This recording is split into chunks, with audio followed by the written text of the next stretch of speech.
All right, guys, in this video, we're talking about the Hardin, Montana two-part portfolio that I have listed. We have an offer due date February 21st, Wednesday. At the time of this recording, it's Wednesday, February 14th. So if you're watching this off my email blast or on YouTube, you have about a week to make offers. You could download any of the financials that I go over in this video, along with rent rolls, profit loss statements, and things like that at either the descriptions below here, or if you're on the email blast, the link should be there as well. But in this video, I'm going to talk about who this deal is for, what kind of the overall gist is of it, talk about the specifics and the financials of the deal, and then go into what your returns are actually going to look like. So getting started, Hardin, Montana. It's a small town about 30 to 45 minutes east of Billings, Montana. And Billings, Montana is a major MSA of the state. Really, this park is going to be perfect for someone that's looking for really high cash flow day one and really great cash on cash returns without a heavy lift of having to do some crazy value add or some crazy CapEx project. Like, really, this is a relatively stabilized, really high cash flowing deal. We have it priced accordingly for the area, and you'll see as we talk about the financials what exactly that looks like. So just to give a visual of what these parks look like, there are two parks right next to each other, Alpine Meadows and Willow Springs. They're pretty much mixed into this neighborhood, and again, right next to each other. They have a on-site manager who doubles up as the maintenance guy. He handles collecting rents, putting out notices, and any type of general maintenance that's nothing major. And then obviously major repairs, they'll hire out as needed. He's not necessarily on-site, but he lives within this neighborhood on one of these streets, so he essentially acts as an on-site manager. Just to give a visual of where Hardin, Montana is. So this is Billings, and both the parks are located right over here in Hardin. Again, 30 to 45-minute drive.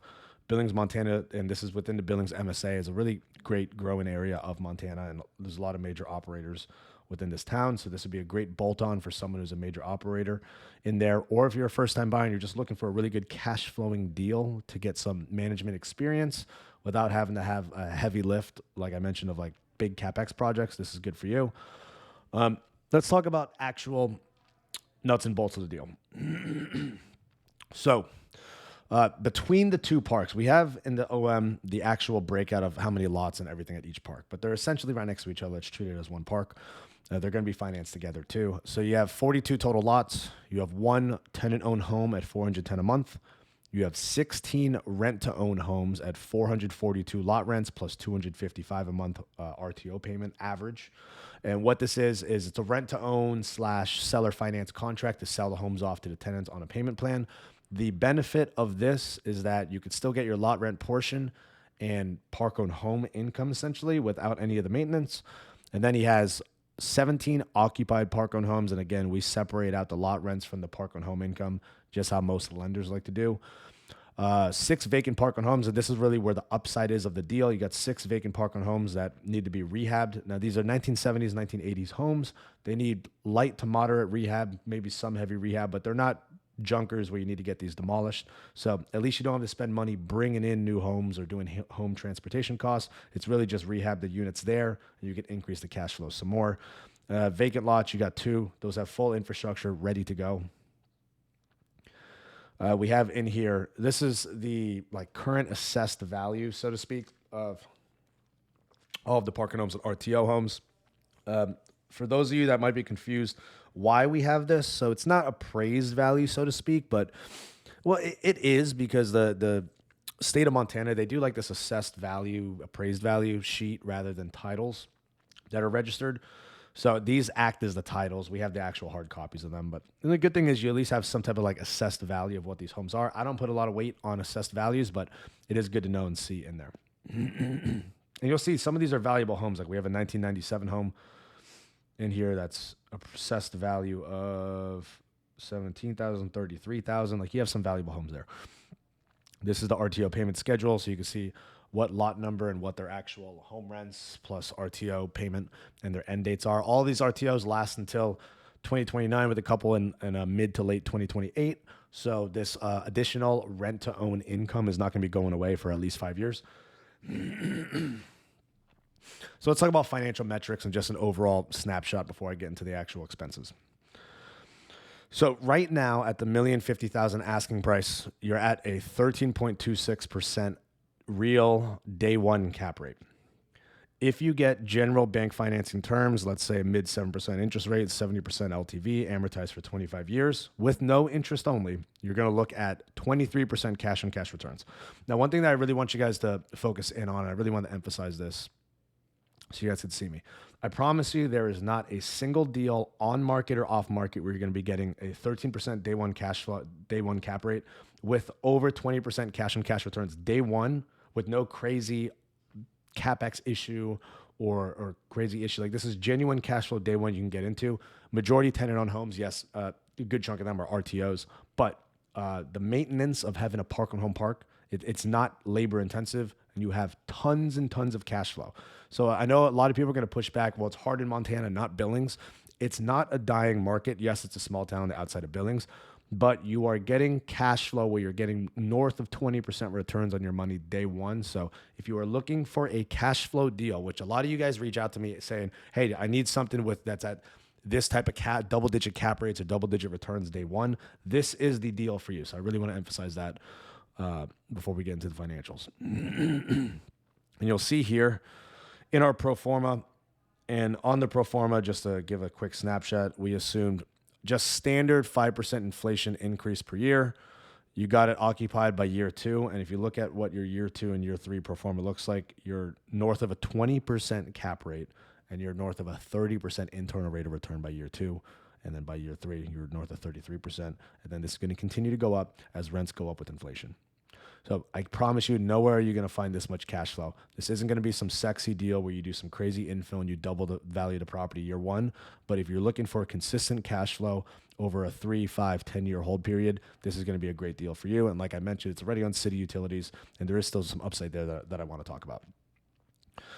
So let's talk about expenses. When you look here, the T12 based off October when we originally underwrote this. So that T12 is going to be lower in, well, actually it shows much higher income because he did sell off the homes and get down payments and various other things.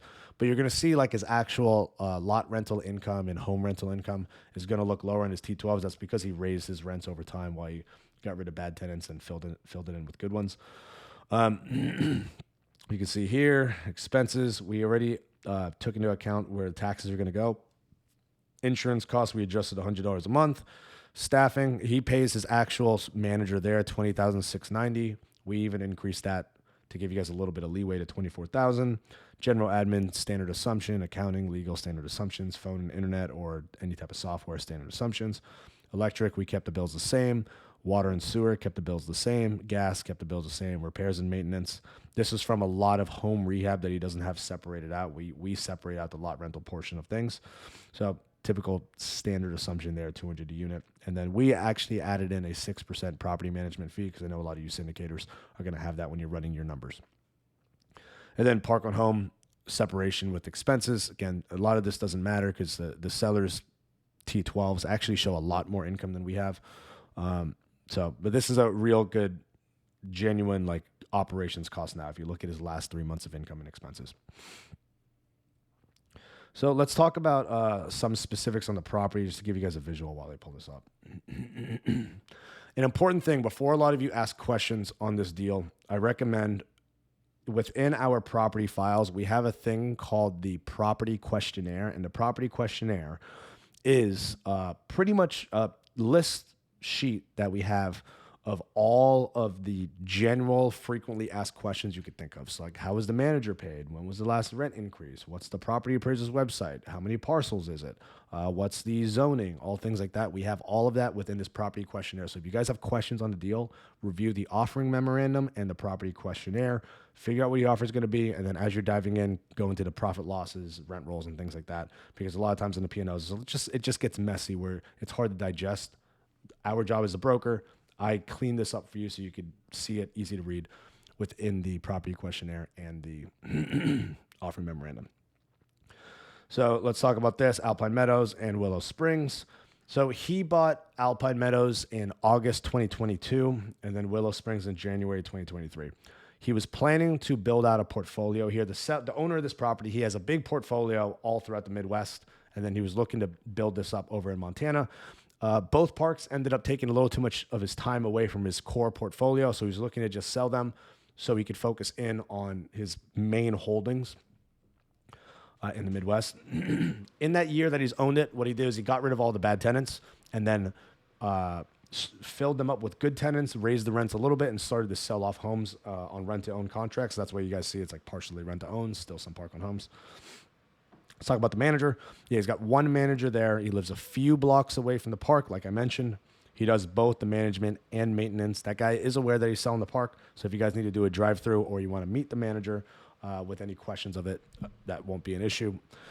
Currently, he's paid $750 a month for each park, so $1,500 a month total, and then he's paid $13 an hour as needed, and every time he fills a vacant unit, he'll get $100 in commission. So you could pay, the guy's already there, where if you're out, off-site as an owner, an out-of-state owner, you could pay him to do the rehab on the homes, and then also give him a little bit of commission, and he'll get those filled for you, because he knows, he's like a guy who's in town that knows the town. No real amenities at the park, which is a plus, so there's no liabilities. Right now, the roads, it's all dirt and gravel.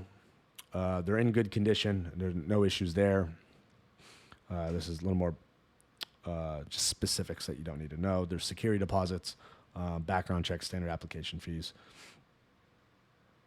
All of the rents are collected with money order or check, and then it's collected by the manager and deposited.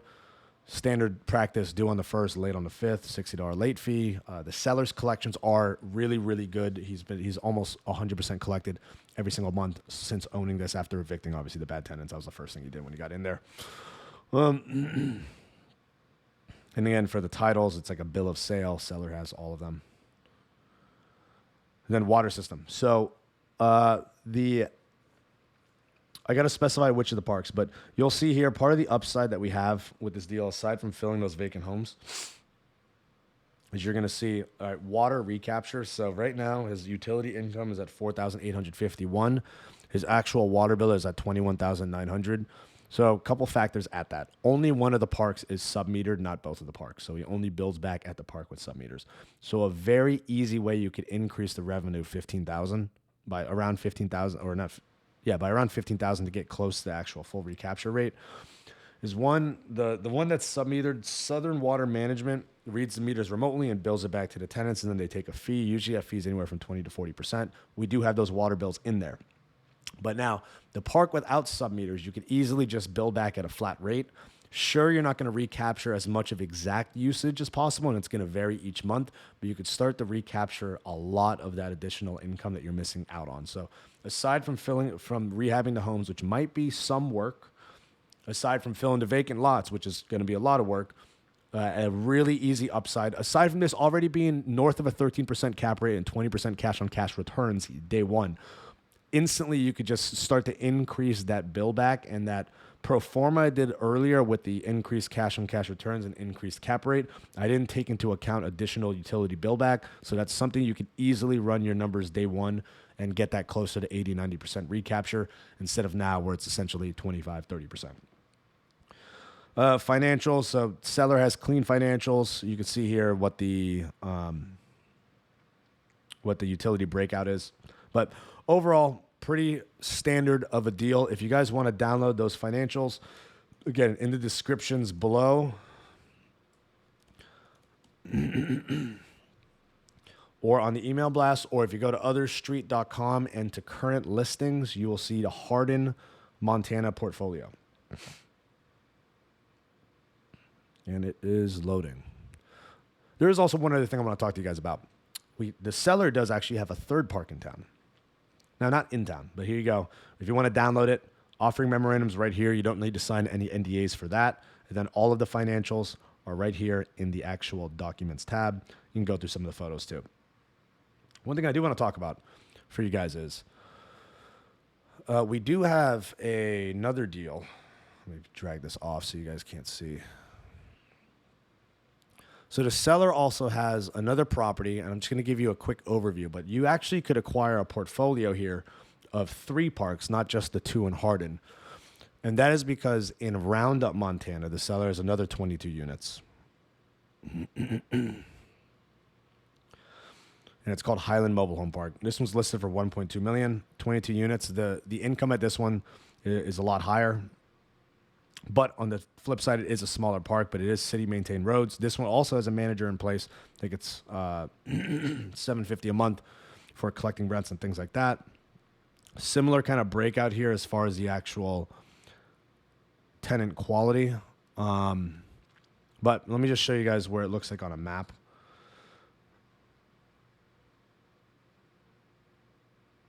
Yeah, so we have Roundup. Let me show you this. This will look better so you guys can see. So if you guys are interested in that Hardin Park, you know where to find it. But here, I want to talk about this Roundup deal, because if you buy the Hardin Parks, it might make sense to look at this Highland one. All right, but Roundup is south of here, 45 minutes. So here's Roundup. 45 minutes south is Billings. And then 30 minutes east is Hardin right here. I think if I zoom in. Yeah, here's Hardin. So Hardin's actually a little bit closer to Billings than Roundup is. But I've been told that Roundup, from people in the area, Roundup's a little more desirable of an area. But I hope you guys enjoy this video. I do recommend check it out if you like it. Hardin Mobile Home Park, 42 units, 2 parks, 13% cap rate day one, 20% cash on cash returns day one. Very high cash flowing deal, really great collections, still upside in the deal for rehabbing the vacant park on homes, increasing utility bill back. If you have any questions, you know how to reach me. Thank you guys for watching.